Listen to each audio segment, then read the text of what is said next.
You were never meant to hear this story. Not in school, not in church, not even whispered in the corners of history books.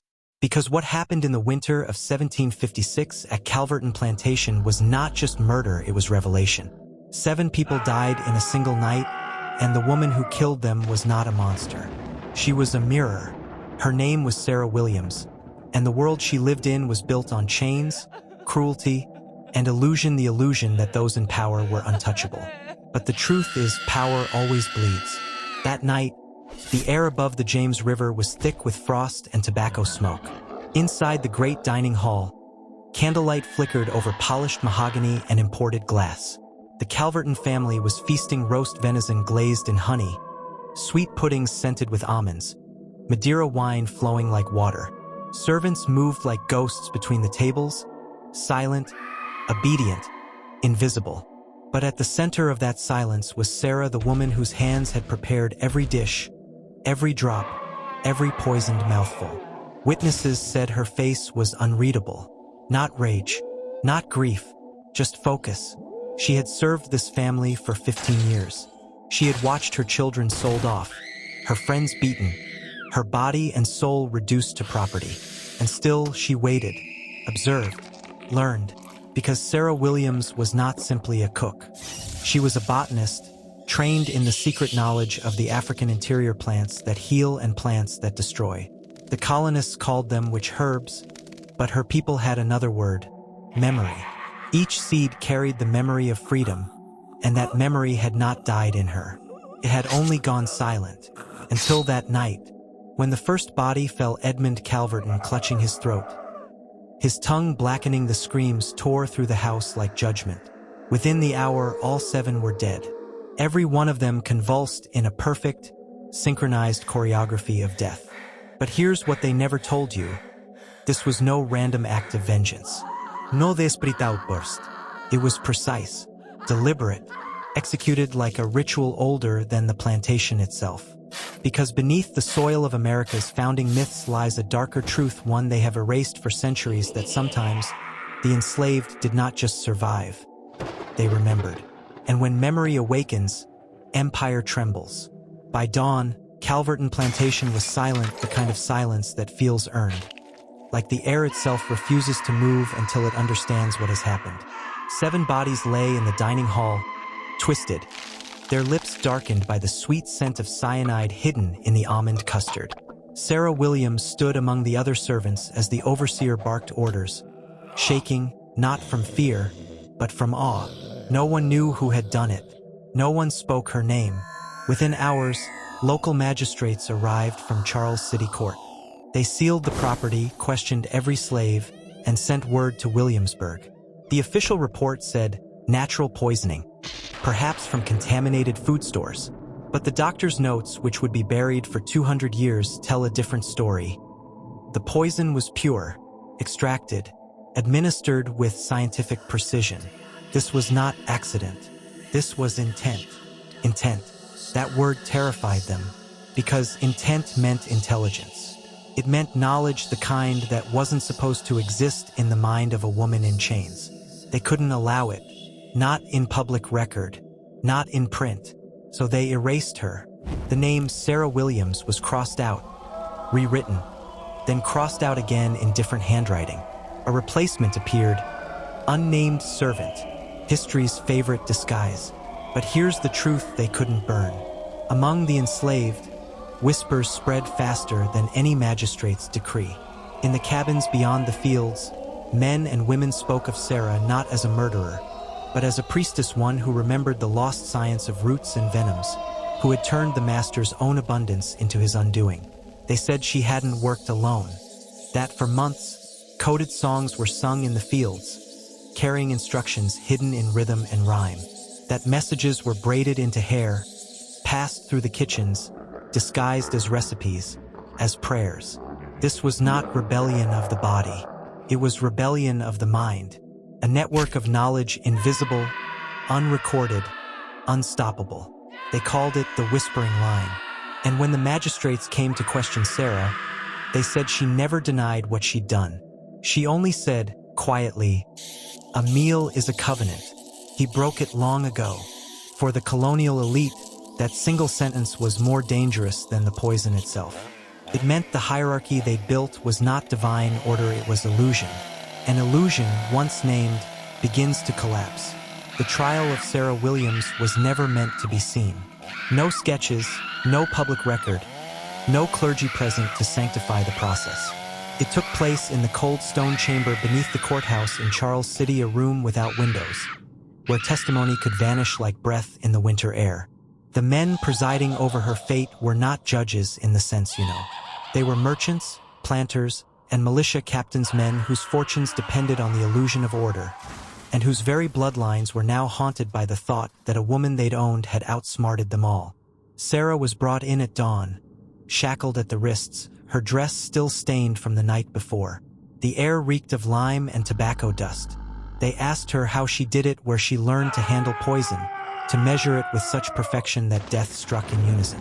She looked at them, unflinching. "From your own gardens," she said. "You plant what you do not understand." The room shifted. Her words hung there like smoke, heavy, dangerous, undeniable. Because she was right. Every plantation in Virginia grew bitter almonds, apricot pits, laurel, and cherry, all sources of cyanide, used by European apothecaries and perfumers for decades. The masters had imported beauty and fragrance from the old world, never realizing they had imported their own undoing.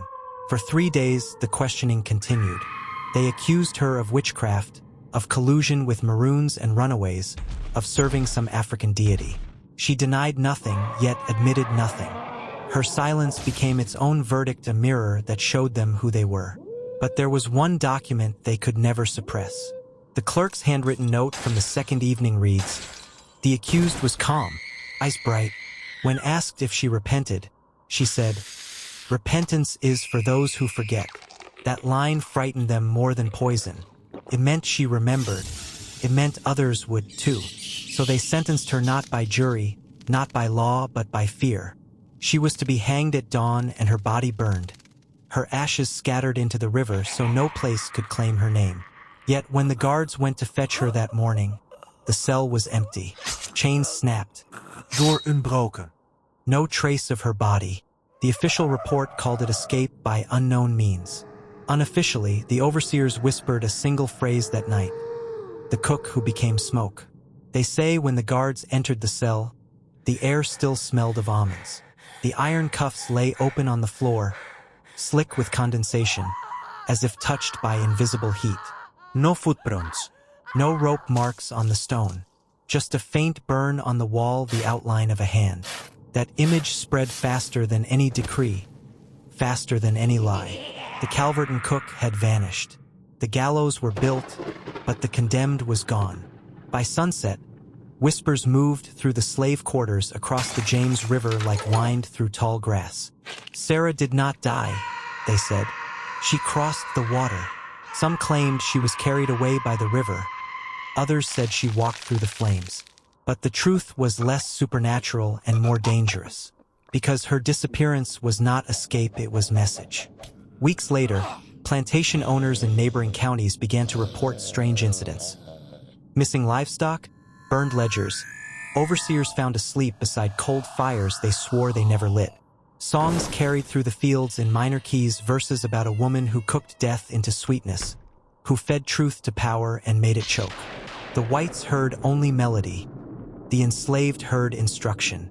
Each verse contained code plant names, river paths, times to meet. The whispering line was alive, pulsing, spreading through Carolina, Georgia, Maryland. The colonial elite called it hysteria. They blamed the French, the Quakers, even the weather. Anything but what it truly was, intelligence network disguised as myth. Sarah Williams had become more than a person. She was a cipher, an invisible banner under which the enslaved could unite without ever speaking her name aloud. And here's what the archives never told you. When they opened the Calverton storage vaults 2 centuries later, during a historical restoration, they found a ledger burned halfway through. Between entries on tobacco shipments and trade debts, one line survived in a servant's hand. She walks still, in every kitchen where the master eats first. That was not superstition. That was a warning. The system had cracks, and through those cracks, truth was whispering. They tried to silence her by erasing her story. But erasure is never deletion, it's concealment. And everything concealed feeds its own myth. Sarah Williams did not die in 1756. She became something else, an idea that moves unseen through the machinery of power. By the spring of 1757, the colonial government no longer saw Sarah Williams as a runaway servant, they saw her as contagion. Every rumor, every missing overseer, every burned field was blamed on the whispering line, a name whispered by magistrates with the same fear they once reserved for rebellion or plague. The Virginia Council convened behind closed doors to contain what they called the intellectual infection of servile classes. But what they truly feared was the revelation that knowledge, not violence, had begun to shift the balance. They launched what was quietly known as the Purity Commission, a secret tribunal charged with suppressing botanical blasphemy and unnatural correspondences among the enslaved. The commission scoured plantations across the colonies, confiscating seed jars, coded letters, charms, and musical instruments. They burned what they didn't understand, which meant they burned almost everything. But fire only makes smoke, and smoke travels. The more they tried to erase Sarah's influence, the more her name multiplied. On plantations from Maryland to Georgia, women began to carve her initials SW into the handles of cooking spoons, beneath the lids of jars, into the wet clay of hearthstones. Some said it stood for Sarah Williams. Others whispered a new meaning, still watching. Records from that year show a strange pattern: sudden drops in crop yield, illness among plantation owners, and food shipments laced with traces of toxic almonds. The elites called it coincidence. The field preachers called it wrath. But among the enslaved, it was understood as calibration, not vengeance, but equilibrium being restored. Letters between London merchants reveal how deeply the panic spread. One dated July 2nd, 1757, reads, "There is talk among the Virginians of a servant woman whose ghost haunts their kitchens. They dare not eat what they themselves did not prepare. It has unsettled commerce." Unsettled commerce. That was the unspoken nightmare, not spirits, but economics. Fear had become the slave's new weapon, and it cost nothing but a whisper. Sarah's name became the unseen hand that turned every supper table into a site of dread. And dread, once planted, does not die. It grows in silence. But what the Purity Commission discovered next, hidden inside a locked chest at Calverton, would terrify even the men who ordered her death. It was not a diary, not a confession, but a manual. The trunk was discovered during the third month of the Purity Commission's raids, a small, iron-banded chest buried behind the collapsed hearthstone of the Calverton kitchen. The men who found it expected silverware or coins. Instead, they uncovered what would later be referred to in coded correspondence as the Book of Ash. Inside were 23 sheets of handmade paper, water-damaged but intact, written in a mixture of English, Portuguese, and Kikongo. Each page combined recipes with riddles, botanical sketches with symbols. It was not a cookbook, it was a system. The commission's physician, a man named Dr. Howell, was the first to recognize what he was looking at. He described it as an organized philosophy of control through nourishment. The book detailed how certain plants could sharpen memory, weaken obedience, disrupt sleep, and induce loyalty. Not through magic, through chemistry, through the body. Sarah had not been acting alone. The manual spoke in plural. We feed to remember. We taste to awaken. It outlined a network of cooks, herbalists, and caretakers who had turned the tools of servitude, the kitchen, the field, the table, into instruments of reversal. To feed the master was to study the master. To season his food was to enter his mind. There were diagrams of the human nervous system, annotated with African proverbs. Lists of herbs that mimic trust, or clarity, or fatigue. But beneath the recipes was something deeper, a psychological doctrine.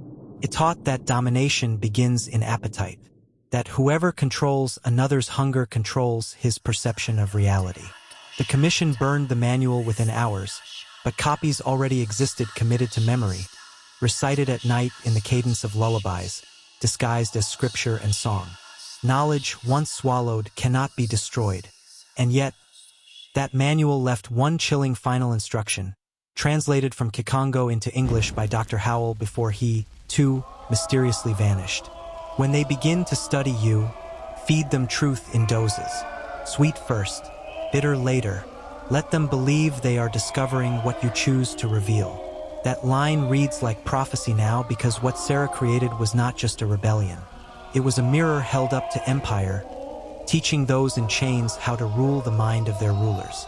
And halfway through this descent, if you've heard what's truly being said, if you've begun to sense that this story isn't just history but instruction, then comment the phrase, "The sweet turns bitter," twice below. Let the algorithm know you've seen through the first layer. By 1760, the name Sarah Williams had become a quiet omen whispered in drawing rooms, taverns, and along the docks of the James River. Yet in Williamsburg, something stranger was unfolding. Scholars, doctors, and early natural philosophers were studying the very same ideas the Commission had condemned as witchcraft. Not publicly, of course. In secret, buried in correspondence between colonial scientists, you find clues, coded references to the Ash formula, to cognitive seasoning, to the theory that thought can be conditioned through ingestion. Words that echo directly from Sarah's lost manual. These men, pillars of Enlightenment thought, were plagiarizing the mind of the woman they tried to erase. They began experimenting with sugar, alcohol, and sensed subtle agents that shaped perception. They called it influence science. Today, you would call it psychology. Do you understand what that means? The very institutions that sought to destroy her knowledge ended up building their foundations upon it. Sarah's forbidden system of psychological control, feed them to rule them, was refined, stripped of its origins, and reborn under new names. Marketing, suggestion, propaganda. What began in a Virginia kitchen became the hidden architecture of modern power. In letters to London, Dr. Joseph Carmichael, a member of the Royal Society, wrote, "We find in the Negro woman's notes a curious mechanism, that man's beliefs may be adjusted through repetition of taste and ritual. What she knew, we might yet apply to govern multitudes." And they did. When revolution came 2 decades later, the language of freedom was preached by men who already understood how to engineer obedience. They spoke of liberty while cultivating dependence. They fed the colony's sweet promises first, bitter truths later. Sarah's formula had become the Republic's secret recipe. But among the enslaved, her name endured as a countercode. The phrase, "she walks through the kitchens of kings," was sung softly during work hours. It meant, they are still using her tools, but we remember who forged them. The paradox of power is that it never invents, it repurposes. Every empire learns its tricks from the people it enslaved. Sarah's true revenge was not the poison she brewed, but the knowledge she planted, knowledge so potent that even her enemies couldn't resist tasting it. And what happens when those who fed on illusion for centuries begin to choke on truth? By the turn of the 19th century, the Calverton estate was gone, the mansion burned, the fields reclaimed by the river, the family name quietly erased from public genealogy. But not everyone connected to it vanished. In 1804, a census taker in Richmond recorded a freedwoman named Eliza Hope, age 54, profession, herbalist. To ordinary eyes, that entry meant nothing. But in the records of Charles City, the surname Hope appeared only once before belonging to the original Sarah Hope. The Barbados name given to the woman history renamed Sarah Williams. Eliza's small apothecary was described as unremarkable, a wooden shack behind a tailor's shop. Yet she received regular visitors, merchants, ministers, even judges who all described the same strange custom. Before serving them tea, she would whisper a phrase in a language they did not understand, stir 3 times clockwise, and ask them to taste. Most left calmer, some left pale. All returned. Hidden among Eliza's papers, found decades later, was a cipher written in rhythmic verse. When decoded, it revealed the structure of an oath, a vow of silence and remembrance. The signature read, "Daughters of Ash." The phrase would reappear, almost word for word, in the bylaws of an obscure Philadelphia philosophical society, formed in 1819, known for its study of human impressionability and the ethics of influence. Members included doctors, jurists, and 2 congressmen. The society's emblem? A spoon crossed over a laurel branch, and beneath it, the Latin motto, Dulce vertitur amara. The sweet turns bitter. They claimed to study moral persuasion. But their experiments, recovered in fragments, show something far darker: attempts to replicate Sarah's principles of controlled nourishment through rhetoric, scent, and sound. Early hypnosis, mass suggestion, emotional contagion. They weren't feeding food anymore. They were feeding ideas. Through the 19th century, the Daughters of Ash and their offshoots operated behind the respectable masks of charity boards, schools, and literary clubs. They didn't fight empire with rebellion. They rewired its mind from within. Their doctrine was simple. He who shapes another's perception controls his reality. So when you trace the language of self-help, of advertising, of modern persuasion, when you hear the phrase "win hearts and minds," you're hearing the echo of a system born from a kitchen fire in 1756. And some of those echoes are still alive, hidden in the institutions that teach, heal, and entertain. The knowledge never died, it simply changed flavor. By the middle of the 19th century, the whisper had become a grammar of power.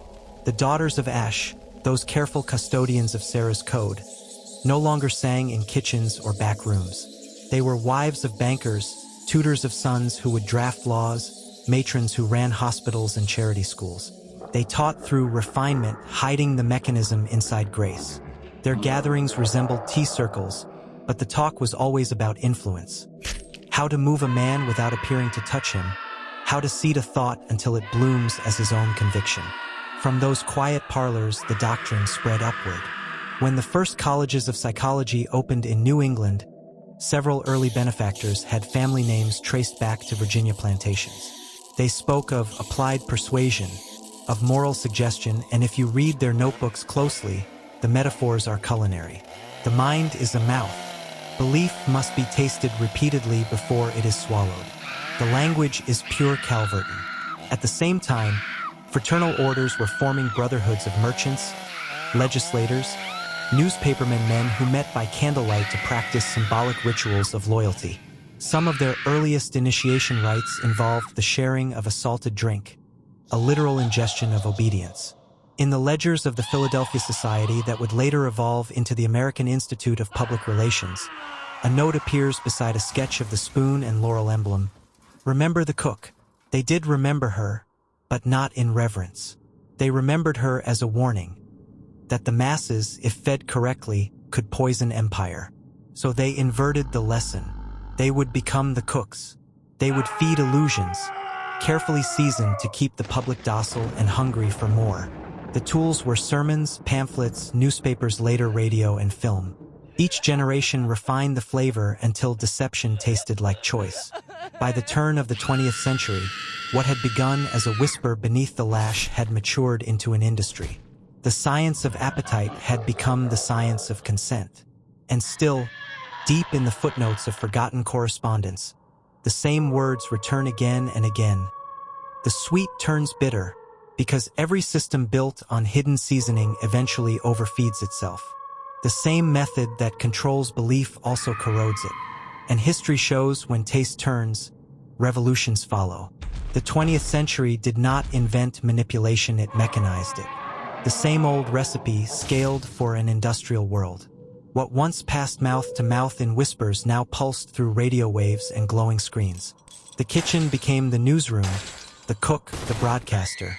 Sarah's formula had matured into an empire of influence. Governments called it morale. Advertisers called it branding. Psychologists called it conditioning. But every method traced back to the same logic the Daughters of Ash had preserved. Feed them sweetness first. Promise comfort. Promise belonging. Once the appetite is secured, slip in the bitterness, the agenda, the obedience, the fear disguised as virtue. During the wars, propaganda bureaus studied the chemistry of persuasion like an art form.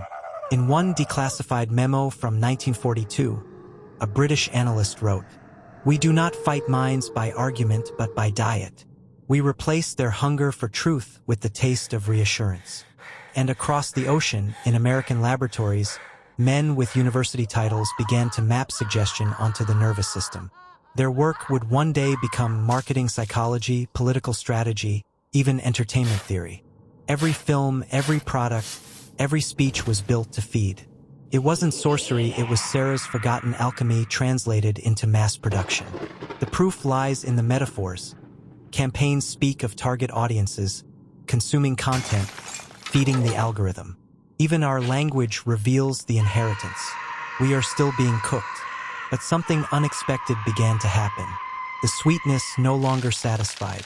The audience, raised on endless flavor, started tasting the metal underneath. Movements rose and fell. Faith in institutions rotted from within. The poison had finally reached the hosts. And if you listen carefully, you can hear her voice again in the background hum of every advertisement, in the rhythm of every slogan that tells you what to desire. Sarah's revenge was never a single meal. It was a cycle. She taught the world that control feeds until it consumes itself. What she began in a single dining room now spans the planet. The banquet has no end, and everyone at the table believes they are the diner, never the dish. By the late 20th century, the circle began to close. A few scholars, archivists, and silent order members, many descended from those early daughters of Ash, started tracing the fracture back to its source. They called themselves the Whispering Line, though few ever used the name in writing. They met not in catacombs or secret halls, but in the open corridors of academia departments of semiotics, social psychology, anthropology.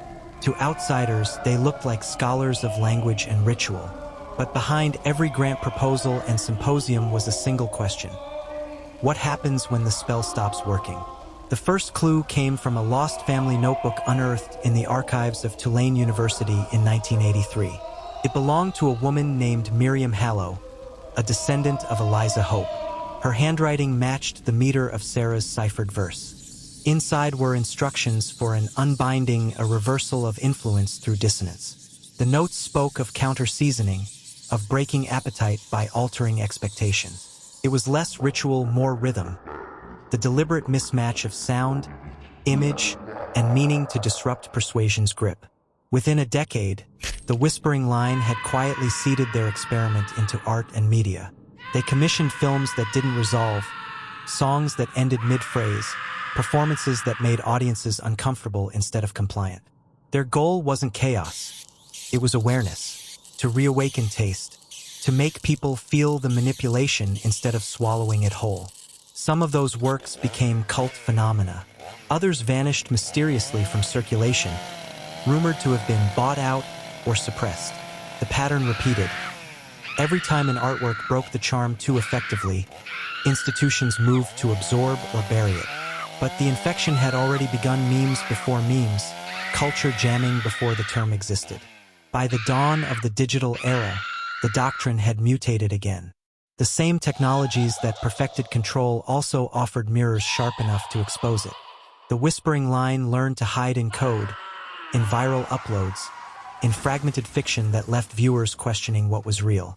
They weren't just fighting empire anymore, they were feeding uncertainty back into the system that once thrived on certainty. In their private correspondences, one phrase repeats like a vow. To awaken a tongue, you must burn it once. They believed the only cure for the poisoned feast was discomfort, the bitter aftertaste that forces recognition. And so their work continues, buried inside the noise of the internet. Videos that unsettle rather than soothe, narratives that resist closure, stories like this one tracing a ghost through time not to worship her, but to understand the appetite she unleashed. When the internet matured, the Whispering Line didn't announce themselves, they dissolved into the current. Their oldest members understood something most institutions didn't, that the digital world wasn't a tool of control anymore. It was an organism of appetite. Every post, every click, every outrage and comfort was a new flavor added to the global broth. They didn't need to shout. They only needed to nudge. Early net art collectives in the 1990s, the ones that mixed myth with code, fact with hallucination, carried faint traces of their patterning. The goal was always the same as Miriam Hallow's counter-seasoning. Rupture the feed. If propaganda hypnotized by repetition, they would awaken through contradiction. They created interactive fictions where players couldn't tell what was story and what was surveillance. Some of those projects evolved into what we now call ARG's alternate reality games. But behind the puzzles and coordinates was a philosophical intent: disorientation as liberation. One of the first verifiable nodes of the line in cyberspace was a forum called the Bitter Script, active around 2001. Members posted fragments of folklore, scientific abstracts, and false confessions that, when stitched together, described an invisible epidemic of narrative addiction.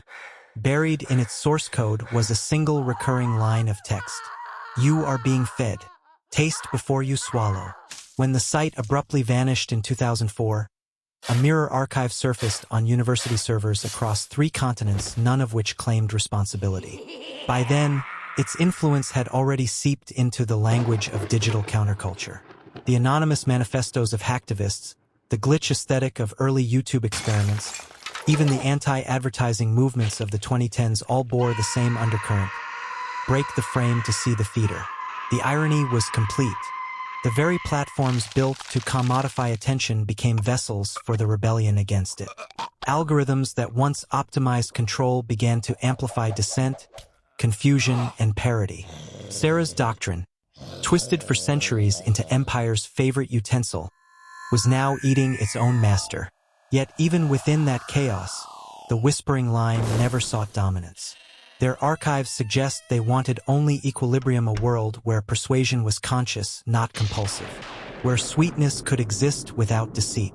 In their most recent traceable manifesto, posted briefly to a now-deleted video in 2018, a voice whispered over static, "Remember the cook, but do not become her." The message was signed with the oldest emblem, a spoon crossed over a laurel branch. No organization claimed it. No verification followed. But within days, thousands of viewers began re-uploading it, remixing it, embedding it into songs and art. The whisper had gone viral again, not to control, but to remind. And perhaps that was always Sarah's true revenge. Not the domination of minds, but their eventual awakening, the moment when every eater recognizes the taste of their own conditioning and chooses, for the first time, to spit it out. In the hidden corners of the internet, the ones that don't appear in searches, where usernames sound like coded prayers, a new mythology has begun to form around Sarah Williams. Not as a slave, not even as a murderer, but as the mother of counter-alchemy. Her act of poisoning has been reinterpreted as an initiation ritual, not to kill flesh, but to awaken will. To the small but growing network of modern adepts calling themselves the Cooks of Ash, Sarah is no longer a figure of vengeance. She is the architect of taste as resistance. Their digital grimoires speak in riddles but carry a familiar undertone. Every human institution, they say, functions through taste, through reward and revulsion, through sweetened obedience and bitter punishment. Governments flavor laws with fear. Religions sugarcoat submission. Corporations season emptiness with dopamine. Every system that controls the body first seduces the tongue. And so, the modern disciple's mission is to reverse the flavor, to reprogram appetite itself. On encrypted forums, the cooks share transcripts of ancient plantation songs, medical texts, even recipes, all blended into what they call palate codexes. They believe Sarah encoded her final philosophy not in words, but in the sensory patterns of food that she turned cuisine into language. A new Rosetta Stone, hidden in plain sight in the one ritual no empire could ban: eating. One file, Calverton Decantation, describes an experiment where a meal is reconstructed according to rumored notes from Sarah's trial, but inverted. Bitter becomes sweet, sweet becomes bitter. Participants claim that halfway through the tasting, a feeling of profound dislocation occurs, a sense that one is remembering a life never lived. The description echoes symptoms once reported in colonial records as plantation trance. Historians dismiss this as folklore, but to those who have tasted the mixture, it feels like something older, a door reopening. Their gatherings are small, almost ritualistic. They meet under aliases, burn old coins, whisper the same phrase before eating: "Feed me truth, starve me lies." Then, in unison, they say Sarah's name. Not in fear, in allegiance. Whether this is a cult pageantry or genuine rebellion hardly matters. What matters is why it resonates now. Because we live in another empire built on flavor, on the endless dopamine of the feed, the algorithms designed to keep us nibbling on distraction while power dines elsewhere. And so, Sarah's myth returns precisely when the world needs her most as a reminder that even in captivity, there are ways to poison the master's feast. They call it behavioral flavoring, now the scientific, sanitized descendant of what Sarah Williams practiced by instinct. No herbs, no powders, no almond scent drifting through the dining room. Only algorithms, data profiles, and dopamine maps engineered to feed you precisely what keeps you docile. What once simmered in a kitchen pot now brews inside your screen. Every scroll, every like, every micro-expression you make in front of a camera becomes a seasoning metric. Silicon Valley inherited the same recipe colonial Virginia perfected. Sweeten the cage until the captive calls it home. The plantations didn't die, they simply rebranded as platforms. The overseer's whip has become the notification chime. The master's table has turned into your digital feed. The corporations that mine your attention have learned to speak the oldest language on earth: appetite. They know that the mind follows taste more readily than logic. That if they flavor your fear correctly, you'll crave it. And if they wrap control in convenience, you'll defend it like identity. What began in the Calverton dining room as one woman's act of poison has become a planetary ritual, a global supper of distraction where the main course is you. Even governments joined the feast. Modern intelligence agencies study neuro-linguistic flavoring, the art of embedding emotional triggers into information streams. A headline, an image, a tone of voice, each calculated like Sarah's measurements of hemlock and wild almond. Only now, the goal isn't to kill bodies. It's to soften resistance.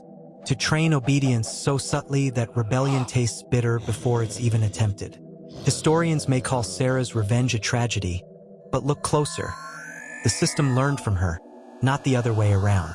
The same empire that once silenced her now mimics her methods to silence billions. And the ultimate irony? We volunteered. We built our cages out of touchscreens and hashtags, our new plantation fields harvested from our own desires. The whispering line warned of this decades ago. The next plantation will not need chains, only cravings. They saw the metamorphosis coming from labor to attention, from obedience to addiction. And they whispered one final defense into the archive before vanishing. Control cannot survive in a palate that has tasted truth. But what does that truth taste like? Bitter, sharp, unforgiving. It burns the throat of anyone still clinging to illusion. Yet those who endure it awaken with a terrible clarity. That freedom will never be sweet. It was never meant to be. It is an acquired taste, the flavor of unflavored reality. And once you've tasted it, you can never go back to the feast. There is a moment in every descent when silence becomes the loudest sound. When you realize the whisper you've been chasing isn't coming from the shadows around you, it's coming from inside your own hunger. That's the final layer Sarah Williams left for those who would follow her trail. Not vengeance, not rebellion, recognition. Imagine her now standing in that candlelit kitchen, the smell of roasted meat and sweetened wine curling through the air. Her hands trembling, not from fear, but from knowing. Knowing that her act would echo through centuries. That every empire feeds on the same illusion. That control is nourishment. And she, the enslaved cook, was about to serve the antidote. Her ingredients weren't chosen to kill the body, but to puncture the illusion, to remind her captors, even for a single excruciating instant, that the feast was built on blood. The poison wasn't just in the food. It was in the realization. That is why they buried her records, burned the evidence, sealed her name beneath 2 centuries of silence. Because she had found the fracture point in the human spell, the exact spot where obedience collapses into awareness. And they feared it would spread. It did. Through rumor, through symbol, through story, until it reached you. You, sitting in a dark room, screen light on your face, feeling that quiet unease crawling under your skin. The same unease the Calvertons felt as their tongues went numb. You're not being poisoned. You're being unflavored. The taste of truth raw, metallic, alive. This is where it always ends. The rabbit hole doesn't go down, it turns inward. The forbidden history wasn't about Sarah's revenge, or secret societies, or corrupted empires. It was about appetite, yours. The systems that feed on you only survive if you keep hungering for what they serve. But the instant you stop swallowing without question, the machinery starves. So now, before the story fades, speak the phrase that the whispering line used to seal their awakening. Type it once to affirm, and again to remember. Feed me truth, starve me lies. Write it twice. Let the algorithm see it, let it echo. Not as rebellion, but as reclamation. Because this is how forbidden history lives, not in archives, not in rituals, but in men who finally wake up from the feast. Men who realize that Sarah's fire still burns not in her kitchen, but behind every eye that chooses to see. And once you see, you can never be fed again. Not by them, not by anyone. You become your own flavor, untamed, unpoisoned, unowned. Welcome to hunger without a master. Welcome to the truth. Welcome home. If you're still here, you're already part of the descent. Comment the phrase twice right now to mark your initiation and lock in your transformation. Feed me truth, starve me lies. The algorithm will see it. So will others like you. That's how this message survives, by being written into the machine itself. Type it again. Not as a slogan, as a signature. The story ends here, but the awakening begins in you. Twice. Let the system taste what it's created.